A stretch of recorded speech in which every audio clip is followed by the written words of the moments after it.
आज के इस वीडियो के द्वारा मैं आपको सेलेक्टर स्विच का वायरिंग इतना बेहतरीन तरीके से एक्सप्लेन कर दूंगा जिससे कि जब भी आपको कभी किसी भी सेलेक्टर स्विच का वायरिंग करना हो तो आप आसानी से उस सेलेक्टर स्विच का वायरिंग कर सकोगे। तो वीडियो को लास्ट तक देखिएगा। चलिए वीडियो को स्टार्ट करते हैं। दोस्तों, जब भी आप कभी किसी सेलेक्टर स्विच का वायरिंग करने जाओ तो सबसे पहले आप ये देख लीजिए कि आपके पास में जो सेलेक्टर स्विच है उस सेलेक्टर स्विच का वर्किंग क्या है, यानी कि किस काम के लिए उसका उपयोग किया जाएगा। जैसे कि आपको मालूम ही होगा कि सेलेक्टर स्विच बहुत सारे टाइप के आते हैं।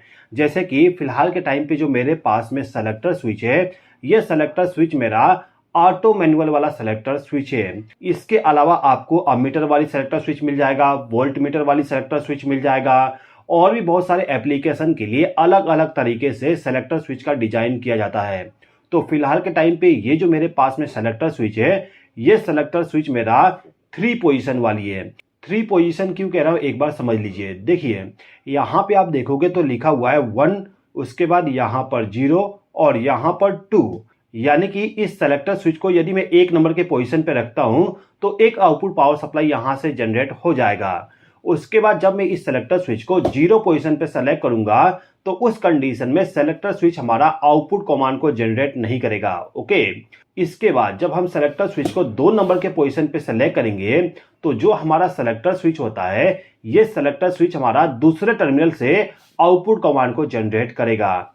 यानी कि आप ये कह सकते हो कि ये जो मेरे पास में सेलेक्टर स्विच है, ये हमारा ऑन ऑफ ऑन यानी कि 3 पोजीशन वाला है, जिसमें से एक ऑफ पोजीशन है और 2 ऑन पोजीशन है। ओके, तो इतना चीजें आपको समझ में आ गया इस सेलेक्टर स्विच के बारे में। ओके, अब जब भी आप कभी सेलेक्टर स्विच का वायरिंग करने जाओ तो सबसे पहले आप वहां पे ये देखिए कि आपका जो सेलेक्टर स्विच है उसको यदि आप 0 पोजीशन पे रख देते हो तो उस कंडीशन में आपको किस टर्मिनल पे कंटिन्यूटी मिलता है और किस टर्मिनल पे कंटिन्यूटी नहीं मिलता है। ओके, आप यदि यहां पर काउंट करने जाओगे तो आपको टोटल 12 टर्मिनल मिल जाएगा। ओके, दूसरे सेलेक्टर स्विच में हो सकता है कि कम टर्मिनल हो, किसी सेलेक्टर स्विच में ज्यादा भी आपको मिल जाएगा। बस आपको केवल कॉन्सेप्ट को समझना है किस प्रकार से वायरिंग करना है। ओके, तो फिलहाल के टाइम पे इस सेलेक्टर स्विच में 12 टर्मिनल है।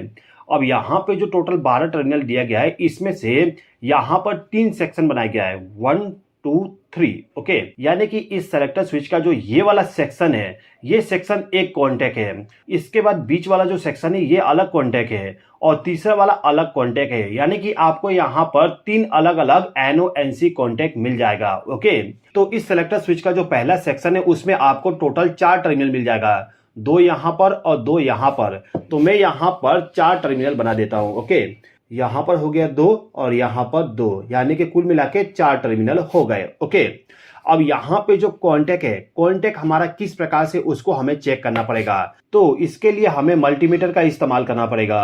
अब ये जो मल्टीमीटर है इसको मैंने कंटिन्यूटी पोजीशन पे रख दिया हूं। ओके, अब यहां पे जो मेरा सेलेक्टर स्विच है, इस सेलेक्टर स्विच का जो सबसे पहला टर्मिनल है, जैसे कि आप देख सकते हो यहां पर नंबरिंग किया गया है, आपको शायद दिख रहा होगा कैमरे में। ओके, दिख रहा है। ये जो टर्मिनल है ये 1 नंबर का टर्मिनल है और ये वाला 3 नंबर का टर्मिनल है। तो सबसे पहले मैं इन दोनों का कंटिन्यूटी कर लेता हूं। ओके, तो मैं यहाँ पर इस प्रकार से मल्टीमीटर के प्रोब को लगा के कंटिन्यूटी को चेक करूंगा। आप यहाँ पे देखेंगे हमारा मल्टीमीटर बीप का आवाज कर रहा है। तो हमने यहाँ पे पाया कि यहाँ पे जो हमारा 4 टर्मिनल था, इन चारों में से हमारा जो 1 2 3 4, ओके, ये 4 टर्मिनल है अलग अलग।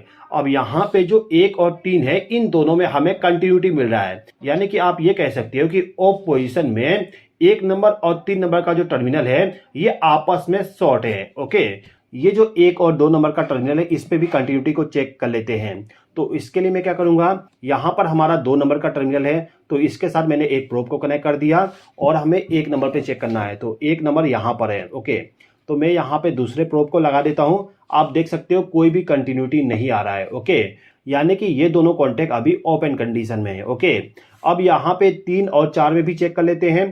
3 नंबर का टर्मिनल हमारा ये वाला हो गया और उसके बाद 4 नंबर का टर्मिनल इसके पीछे साइड होगा यहाँ पर।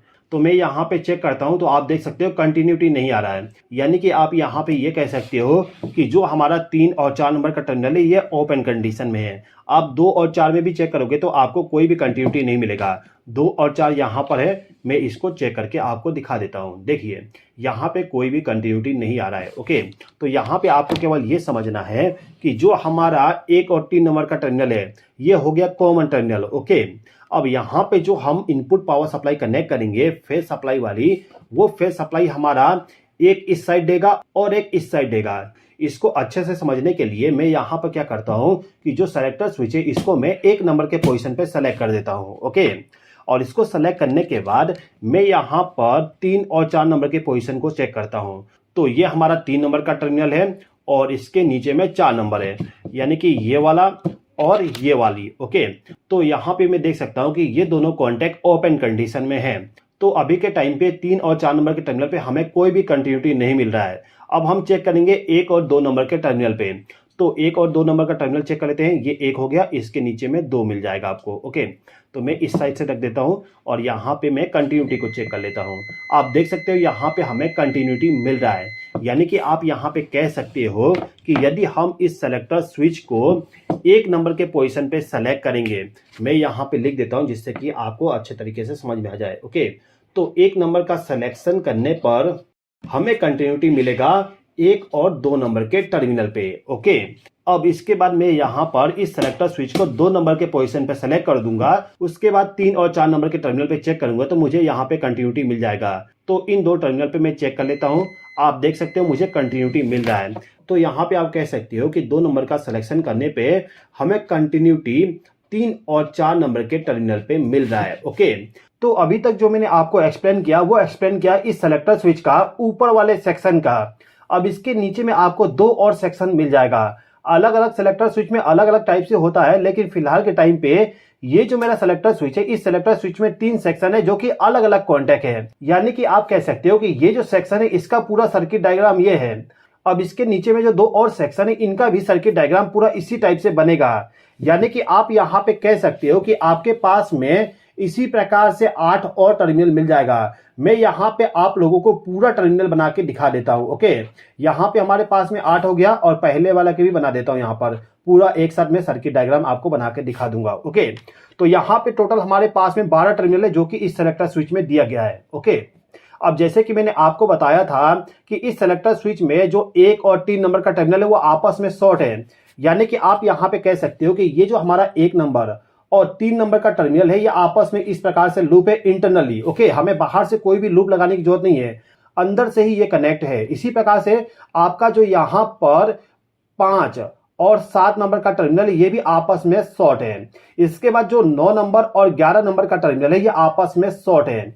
यानी कि आप देख सकते हो यहाँ पे जो ओड नंबर है 1 3 5 7 9 11 ये सभी के सभी कॉमन टर्मिनल है। तो मैंने यहाँ पे कॉमन लिख दिया। कॉमन कौन से टर्मिनल है? जो ओड नंबर है। ओके, जितने भी ओड नंबर है कॉमन टर्मिनल है। ओके, अब यहाँ पे जैसे कि मैंने बताया था कि ये जो 1 नंबर का कॉन्टैक्ट है इसका कॉन्टैक्ट आपको मिलेगा, 1 नंबर का कॉन्टैक्ट हमें मिलेगा 2 नंबर में। ओके, तो 1 का कॉन्टैक्ट हमारा 2 और 3 का कॉन्टैक्ट हो जाएगा 4 में। इसी प्रकार से 5 का आएगा 6 में और 7 का आएगा 8 में, 9 का 10 में जाएगा और 11 का 12 में जाएगा। अब यहाँ पे जो कॉन्टैक्ट है ये सभी के सभी ओपन रहते हैं, कोई भी शॉर्ट नहीं रहेगा, ओपन कंडीशन में कॉन्टैक्ट रहते हैं इस प्रकार से। तो ये जो सेलेक्टर स्विच है इसके 3 सेक्शन का मैंने सर्किट बना दिया। अब यहाँ पे आपको ये समझना है कि इस सेलेक्टर स्विच में जो कॉमन टर्मिनल है मैंने आपको ऑलरेडी बता दिया, 1 3 5 7 9 और 11 है। ओके, इसके बाद जो हमारा पहला पोजीशन का जो कॉन्टैक्ट होगा मैं यहाँ पे फर्स्ट लिख देता हूँ आपके लिए। ओके, और फर्स्ट नंबर का जो पोजीशन होगा वो होगा 1 और 2, 1 एंड 2। इसके बाद जो हमारा सेकंड सेक्शन है उसमें आपको मिल जाएगा 1 नंबर का पोजीशन 5 एंड 6। इसके बाद आपका जो तीसरा सेक्शन है इसमें आपको 1 नंबर का जो पोजीशन है उसका आपको मिल जाएगा 9 और 10 में।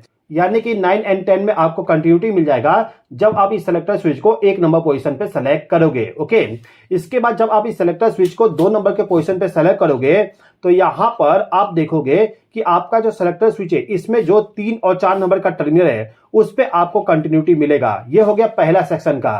सेकंड सेक्शन में यदि आप चेक करोगे तो आपको 7 और 8 नंबर के टर्मिनल पे मिल जाएगा। मैं यहाँ पे लिख देता हूँ 7 एंड 8। इसके बाद तीसरे सेक्शन में आप देखोगे तो आपको 11 और 12 नंबर के टर्मिनल पे मिल जाएगा कंटिन्यूटी। ओके, तो ये जो सेलेक्टर स्विच है इसका पूरा सर्किट डायग्राम ये हो गया। ओके, अब हम यहाँ पर इस सेलेक्टर स्विच का वायरिंग करना समझ लेते हैं। तो यहाँ पे 4 टर्मिनल है एक सेक्शन का। ओके, अब जैसे कि मैंने बताया पहला और तीसरा आपस में कनेक्ट है। अब जब भी आपको इस सेलेक्टर स्विच का वायरिंग करना है तो आप क्या करोगे, जो आपका फेज सप्लाई होगा जो कि इस सेलेक्टर स्विच में आएगा उसको लाके आपको क्या करना है कि जो 1 नंबर और 3 नंबर है इन दोनों में से किसी भी एक टर्मिनल के साथ इस वायर को कनेक्ट करना है। तो मैंने क्या किया, फेज सप्लाई को ले जाके मैंने 1 या 3 नंबर के टर्मिनल पे कनेक्ट कर दिया। ओके, इसके बाद हमें क्या करना है कि जो 2 नंबर का पोजीशन है इससे एक वायर को लेके जाना है और इसको जहां पे भी आपको इस्तेमाल करना है उस सर्किट के लिए लेके जाना होगा। जैसे कि मैं यहाँ पे जो कनेक्शन किया हूं इस कनेक्शन में यहां पर यदि मैं 1 नंबर का पोजीशन सेलेक्ट करूं तो इस कंडीशन में मुझे इस लैंप को यानी कि ये जो मेरा वोल्ट मीटर है इस वोल्ट मीटर को पावर सप्लाई जाना चाहिए। तो मैं यहाँ पे क्या करूंगा कि ये जो 1 नंबर का पोजीशन वाली टर्मिनल है इस टर्मिनल को लेके जाऊंगा और जिसको भी आपको पावर सप्लाई देना है। अभी फिलहाल के टाइम पे हम एक इंडिकेशन लैंप का कनेक्शन समझते हैं। तो मैंने यहाँ पे क्या किया, इंडिकेशन लैंप को फेज सप्लाई प्रोवाइड कर दिया।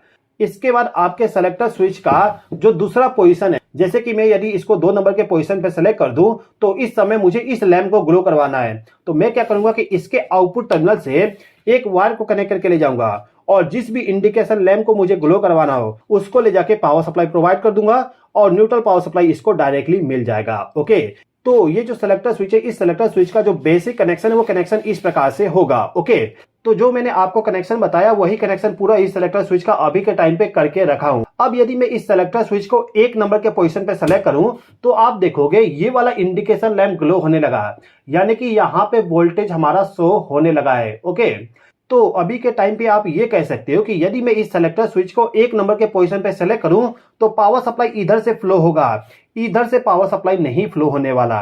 तो यहां से पावर सप्लाई फ्लो होते हुए डायरेक्ट इस इंडिकेशन लैंप को मिल गया और न्यूट्रल पावर सप्लाई इसको डायरेक्टली मिल रहा है, तो ये इंडिकेशन लैंप ग्लो होने लगा। अब यदि मैं इस सेलेक्टर स्विच को 0 नंबर के पोजीशन पे सेलेक्ट करूं तो अभी के टाइम पे आप ये कह सकते हो कि सेलेक्टर स्विच हमारा किसी भी वायर में पावर सप्लाई को फ्लो नहीं करवा रहा है। ओके, इसके बाद यदि मैं इस सेलेक्टर स्विच को 2 नंबर के पोजीशन पे सेलेक्ट कर दूं तो इस कंडीशन में इस वाले वायर से पावर सप्लाई फ्लो होगा, इस वाले वायर से पावर सप्लाई फ्लो नहीं होने वाला। आप यहां पे देख सकते हो ये वाला हमारा जो वोल्ट मीटर वाली इंडिकेशन लैंप है ये इंडिकेशन लैंप हमारा वोल्टेज को शो कर रहा है। ओके, तो ऑटो मैनुअल सेलेक्टर स्विच का वायरिंग किस प्रकार से करते हैं इसका कॉन्सेप्ट मैंने आपको एक्सप्लेन कर दिया। अब इसी सेलेक्टर स्विच का उपयोग करके हम किस प्रकार से DOL स्टार्टर में कनेक्शन करते हैं उसको भी आपको समझना होगा, तभी जाके आपका पूरा कॉन्सेप्ट क्लियर होगा। तो आप इस राइट वाले वीडियो पे क्लिक करके इस वीडियो को देख लीजिए जिससे कि आपका पूरा कॉन्सेप्ट क्लियर हो जाए। दोस्तों, वीडियो पसंद आया हो तो लाइक जरूर कर दीजिएगा। इस वीडियो को देखने के लिए धन्यवाद।